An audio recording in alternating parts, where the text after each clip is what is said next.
एक delete for everyone का button क्या आपका गुनाह मिटा सकता है या एक स्क्रीनशॉट किसी की जिंदगी बर्बाद कर सकता है?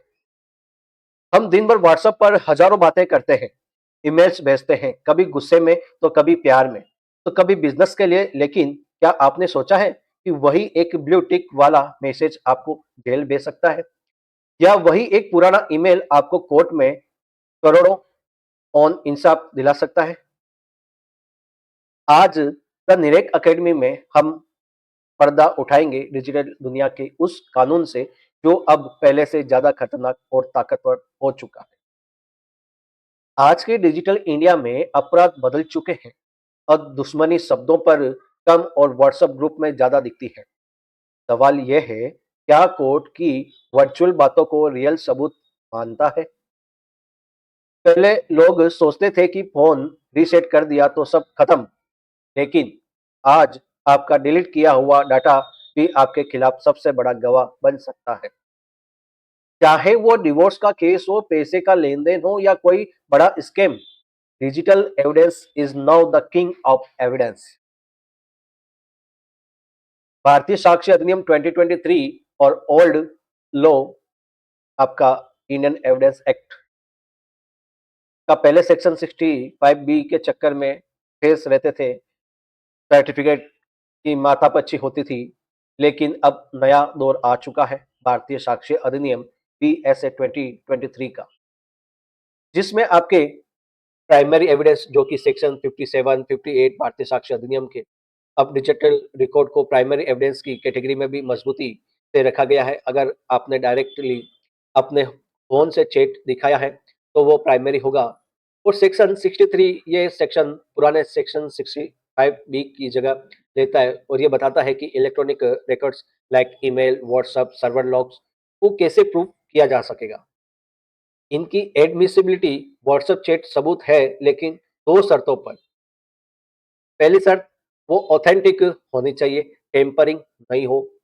दूसरा, उसके साथ एक सर्टिफिकेट जो सेक्शन 63 के क्लॉज 4 में होना चाहिए, जो ये कंफर्म करे कि डिवाइस सही हालत में था।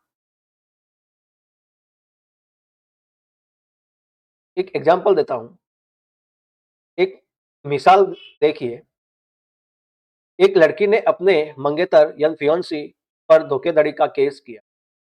लड़के ने मना कर दिया कि उसने कभी पैसे लिए ही नहीं, कोई पेपर साइन नहीं था, कोई गवाह नहीं था। लेकिन उस लड़की ने एक 2 साल पुरानी व्हाट्सएप चैट निकाली जहां लड़के ने लिखा था, received 5 lakh, will return soon. Defence ने कहा ये तो एडिट हो सकता है, लेकिन जब फॉरेंसिक रिपोर्ट आई और भारतीय साक्ष्य अधिनियम के नए रूल्स के मुताबिक डिजिटल सर्टिफिकेट पेश किया गया, तो कोर्ट ने उस चेट को पत्थर की लकीर माना। लड़के को सजा हुई और लड़की को इंसाफ। याद रखिए, इंसान झूठ बोल सकता है, लेकिन डिजिटल फुटप्रिंट नहीं। दोस्तों, टेक्नोलॉजी एक दो धारी तलवार है। अगर आप कानून की समझ रखते हैं तो ये आपका ढाल होगा, वरना ये आपकी सबसे बड़ी मुसीबत। भारतीय साक्ष्य अधिनियम ने डिजिटल सबूतों को एक नई पहचान दी। अगर आप ऐसे ही कानूनी बदलाव को बारीकी से समझना चाहते हो तो आप सही जगह पर हैं। विधि की हर बारीकी को आसान भाषा में सीखने के लिए जो करिए ज्वाइन करिए द निरेक अकेडमी। हमारे ऑनलाइन कोर्सेज और एक्सपर्ट लेक्चर के लिए नीचे दिए गए लिंक पर क्लिक करें या हमारी वेबसाइट विजिट करें। चैनल को सब्सक्राइब करना ना भूलें। अगर वीडियो पसंद आया हो तो लाइक कमेंट जरूर करें।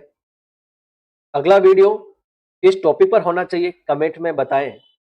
निरेक अकेडमी हमेशा transforming to aspirate into legal expert के रूप में काम कर रही है। Thank you so much.